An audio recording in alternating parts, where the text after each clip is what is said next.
बुखारी साहब, आपने कभी ये मोटर वे वगैरह पे ट्रैवल किया होगा, उसके वहाँ पे ना एक लिखा होता है, एक तहरीर लिखी होती है और वो होती है कि देर से पहुँचना ना पहुँचने से बेहतर है। तो मेरे ख्याल में ये जो सिचुएशन इस वक्त हमारे सामने है, ये कुछ उसी तरफ जो है वो इशारा कर रही है।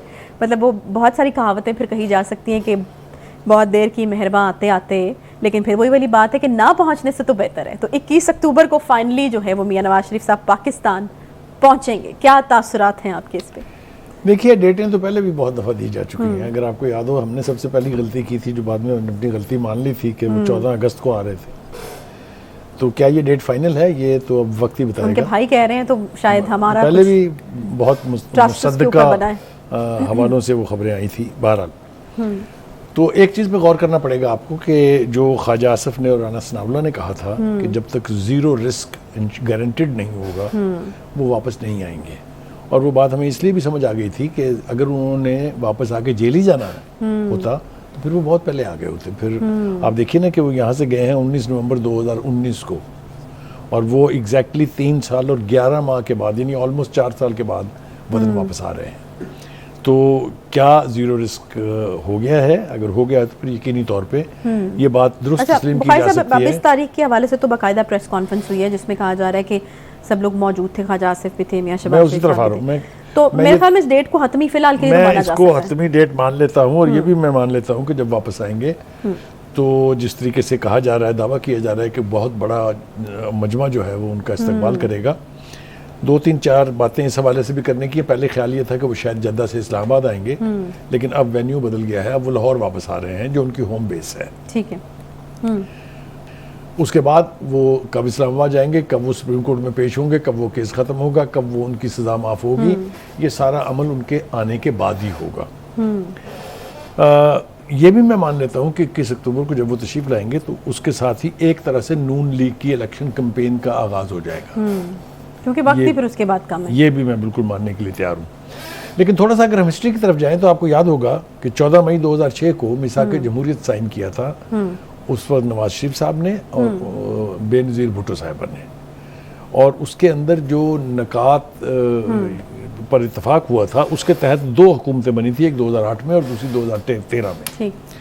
लेकिन अब चूंकि मंजर के ऊपर बिलावल साहब तशरीफ ले आए हैं और वो उस मिसाक का हिस्सा नहीं थे, इसलिए अब ये तवक्को रखना कि उसी मिसाक के तहत ये दोनों जमातें अपना इंतखाबी मुहिम को कंडक्ट करेंगी, ये मेरा ख्याल है बईद इसक़यास है।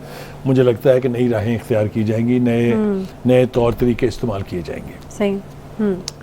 जो सबसे इम्पोर्टेंट बात है वो ये है कि जो आला सतह का इजलास इस वक्त हुआ है लंदन में, जिसमें सलमान शहबाज साहब थे, शहबाज शरीफ साहब थे, हसन नवाज थे, ख्वाजा मोहम्मद आसिफ वगैरह, सारी पार्टी की टॉप लीडरशिप वहाँ थी।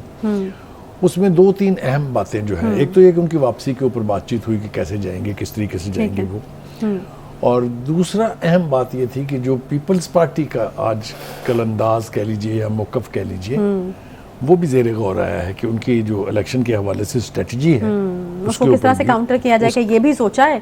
क्योंकि इस वक्त ऐसा लग रहा है बुखारी साहब कि अगर 21 अक्टूबर को भरपूर इंतखाबी मुहिम शुरू होनी है तो अभी तक मुस्लिम लीग नून ने सब चीज़ें होल्ड पे रखी हुई हैं। मरीम नवाज साहिब आपको नज़र नहीं आ रही, जिनके हवाले से कहा जाता है जी वो क्राउड पुलर हैं, अच्छा बोलती हैं, मजमे को अट्रैक्ट करती हैं। बिलावल साहब तो अब हमें नज़र आ रहे हैं कि वो मौजूद हैं और स्टेटमेंट, मेरे ख्याल से उन्होंने सूरत-ए-हाल का सही फ़ायदा उठाया है और बड़े वक्त से उन्होंने अपनी इलेक्शन कैंपेन पार्टी की जो है वो शुरू कर दी है।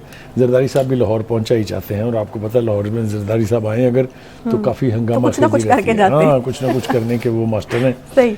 तो यकीनी तौर पे नून लीग के हलकों में और नून लीग की लीडरशिप में ये परेशानी ज़रूर मौजूद है कि पीपल्स पार्टी किस तरह की सियासत अब करेगी, किस तरह की इंतखाबी मुहिम जो है वो चलाएगी। दूसरी बात यह कि आपने दुरुस्त कहा कि नवाज शरीफ साहब तो वापस आ जाएंगे, सब कुछ शुरू हो जाएगा। इस वक्त जो है PMLN की लीडरशिप कहाँ है? मरीम नवाज साहिबा क्या कर रही हैं? क्या ये वक्त नहीं है कि वो भी अपने अपने हलकों में जाएं, लोगों के साथ, अपने वोटर्स के साथ वो इंटरेक्ट करें? कब होगा ये? क्या इसका फैसला भी 21 अक्टूबर को होगा? इसका मतलब ये कि एक और महीना ज़ाया हो जाएगा। आपने होल्ड पे रखी हुई है तब तक, आपने हर चीज़ जो है वो होल्ड पे रखी हुई है। दूसरी बात यह कि ये भी बड़ा इंपॉर्टेंट है कि ये भी तय होना है कि आइंदा इंतखाबात के दौरान, इंतखाबात के लिए और इंतखाबात के बाद शहबाज शरीफ साहब का रोल क्या होगा। अगर इलेक्शन कैंपेन को नवाज शरीफ साहब ने लीड करना है तो छोटे भाई साहब क्या करेंगे? वो वापस वहीं आ जाएंगे क्या? क्योंकि देखिए पार्टी जो है वो भी वही नवाज शरीफ की है, वोट बैंक भी नवाज शरीफ का है, इसमें तो कोई दो राय नहीं है।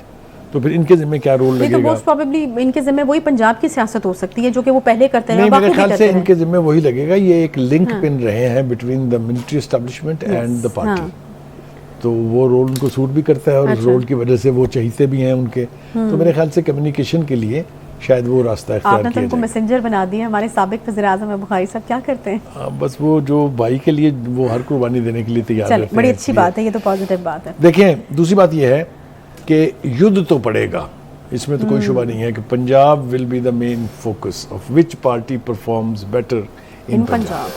चाहे वो, और मैं इसमें शामिल करना चाहता हूँ, मैंने अभी तक रूल आउट नहीं किया है पीटीआई को। अच्छा, देखिए पीटीआई के धड़े जरूर बन गए हैं, लेकिन उनके बारे में भी लोगों के जहनों में सवालिया निशान है। ठीक है, क्या पीटीआई को as a party totally eliminate करने का फैसला है तो किसका फैसला है और कैसे किया जाएगा? अदालतों में उनकी लीडरशिप को तो आप घसीट सकते हैं, लेकिन जिसका जिक्र मैंने शुरू के पहले सेगमेंट में किया कि जो उनका वोटर है उसका आप क्या करेंगे? आप सड़क पे खड़े होके अगर किसी से पूछें तो आपको हर दूसरा आदमी नहीं बल्कि हर आदमी ये कहेगा कि वो वोटर है पीटीआई का। क्या ये सूरत हाल तब्दील हो जाएगी? क्या इस सूरत हाल को तब्दील करने के लिए कुछ ऐसे फैसले करने पड़ेंगे जो अपनी नौयत के एतबार से सियासी नहीं होंगे? क्या काजी फायज ईसा के आने के बाद अदालतों का रवैया तब्दील हो जाएगा? क्या फैसले मेरिट्स पर होने लगेंगे? क्या सहूलतकारी बंद हो जाएगी? ये सारी चीज़ें जो हैं इनके जवाब चाहिए, तभी आप फैसला कर सकते हैं कि आने वाले दिनों में सियासत क्या रुख इख्तियार करेगी। ये मेरे ख्याल में अगले आने वाले प्रोग्राम्स में आहिस्ता आहिस्ता आप हमें देते मेरे ख्याल से ये चीज़ें थोड़ी क्लियर होंगी। ज़्यादा देर इंतजार नहीं करना पड़ेगा, ये चीज़ें अब हर गुजरते दिन के साथ साथ अनफोल्ड होती जाएंगी और लोगों को भी समझ आती जाएगी, एंड ऑफ कोर्स हम भी समझने की कोशिश करेंगे कि ये तब्दीली हमें किस तरफ लेके जाएगी। अच्छा, मेरा ख्याल है कि ये जो अभी जिस तरह से आपने बयान किया, पीटीआई का फैक्टर वो फैक्टर है जो कि मेरे ख्याल में सरप्राइज़ की सूरत में मुख्तलिफ पार्टीज़ को मिल सकता है। मतलब आपको अभी नहीं पता कि किस हद तक जो है चीज़ें जो हैं, अगर फॉर इंस्टेंस पीटीआई को उस तरह से इलेक्शन लड़ने दिया जाए और उसके बाद फिर वोटर जिस तरह आप कह रहे हैं वो वोट डालें उसको, तो फिर ये दूसरी पार्टीज़ के लिए ख़तरनाक सिचुएशन हो जाए। मेरे ख्याल से जो सियासी जमातें इस वक्त फील्ड में हैं उनको ये ज़रूर सोचना चाहिए कि चूँकि 16 महीने की उनकी इत्तेहादी हुकूमत ने कोई मसला हल करके नहीं दिया। सही है, एक 2018 से पहले की हुकूमतों को तो पीटीआई का वर्कर मानता ही नहीं है। सही है, और वो ये कहता है कि 2018 के बाद जब हमारी हुकूमत आई तो जितना कमाल हमने किया, जितने सही फैसले हमने किए, जो इकॉनमी का हाल हमारे दौर में था वो कहाँ है?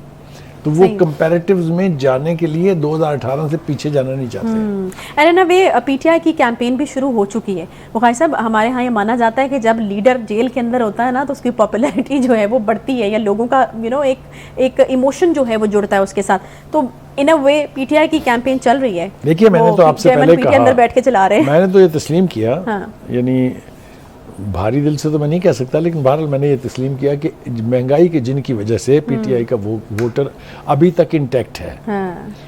ये क्या ऐसा करेंगे कि वो वोटर जो है वो इनकी तरफ माइल हो? ये मेरे ख्याल से आने वाले दिनों में हमें इंतजार करना पड़ेगा। आने वाले दिनों में हमें पता लगेगा कि क्या। वैसे जब इस तरह की सिचुएशन होती है तो बुखारी साहब, पहले जो पार्टीज मौजूद होती हैं वो तो होती हैं, उनके ऊपर उस तरीके से वो वाला जो वोटर होता है वो डाइवर्ट नहीं होता।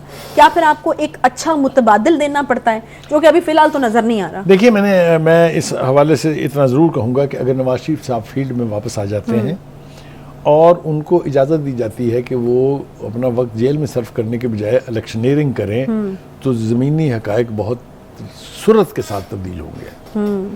पंजाब की हद तक तो मैं यकीन के साथ कह सकता हूँ, लेकिन अगर आप माजी में झांक के देखें तो नून लीग की जो रिप्रेजेंटेशन है वो केपीके में भी होती थी, वो सिंध में भी होती थी, वो आज़ाद कश्मीर और गिलगित बल्तिस्तान में तो बड़ी वाज़ेह तौर पे होती थी, और वो स्टेक होल्डर रहे हैं इवन बलूचिस्तान में। सही है। और बुखारी साहब, इस चीज़ की भी मेरे ख्याल में कोई गारंटी नहीं दी जा सकती कि जिस किस्म के तहफ़्फ़ुज़ात का इजहार पीपल्स पार्टी कर रही है, हो सकता है कि मियां नवाज शरीफ साहब वापस आएँ तो नून लीग की भी ऑब्वियसली कोई ना कोई तो हिकमत अमली होगी, कोई ना तो कोई इलेक्शन में जाने के लिए स्टांस तो उनका होगा। तो इस तरह की कुछ चीज़ें उनकी तरफ से भी सामने हैं। देखिए, मैं अर्ज़ करूँ आपसे कि 2 बड़ी मीटिंगें हुई दुबई में, जो हुई जरदारी साहब के और नवाज शरीफ साहब के दरमियान, अगर वहाँ कोई सोल्यूशन नहीं हुआ है, अगर वहाँ कोई अंडरस्टैंडिंग नहीं हुई है, क्योंकि जो इलेक्शन कैंपेन का आगाज़ बिलावल साहब ने किया है, उनके बाकी के पार्टी के लीडरों ने किया है, उससे तो नहीं लगता कि दुबई में कोई ऐसी अंडरस्टैंडिंग हुई है।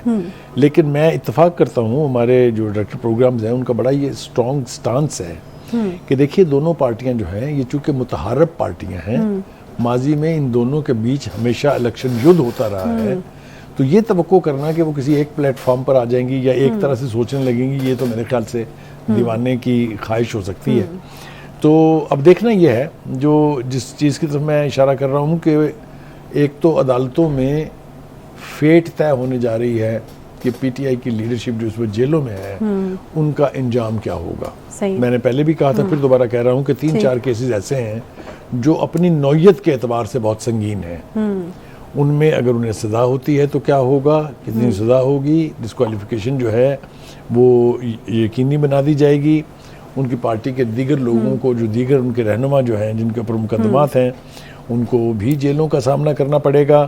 तो इस सूरत हाल, अगर ये सूरत हाल ये टिल्ट लेती है तो फिर ज़मीनी हक़ाइक़ बदल जाएंगे। सही, फिर पीपल्स पार्टी और नून लीग 2 बड़ी पार्टियां रह जाएंगी जिनको ये इलेक्शन लड़ना हो। सभी कुछ भी जो है वो वाज़े तौर पर कहा नहीं जा सकता, क्योंकि बहुत सारी इंपॉर्टेंट चीज़ें हैं जिन्होंने अनफोल्ड होना है, और उनकी अनफोल्ड हुए बगैर सिचुएशन की असेसमेंट जो है वो थोड़ी ज़रा मुश्किल है। मेरे ख्याल में उसके लिए वक्त जो है वो दरकार है, और जैसे जैसे गुजरेगा तो चीज़ें जो हैं वो क्लियर होती चली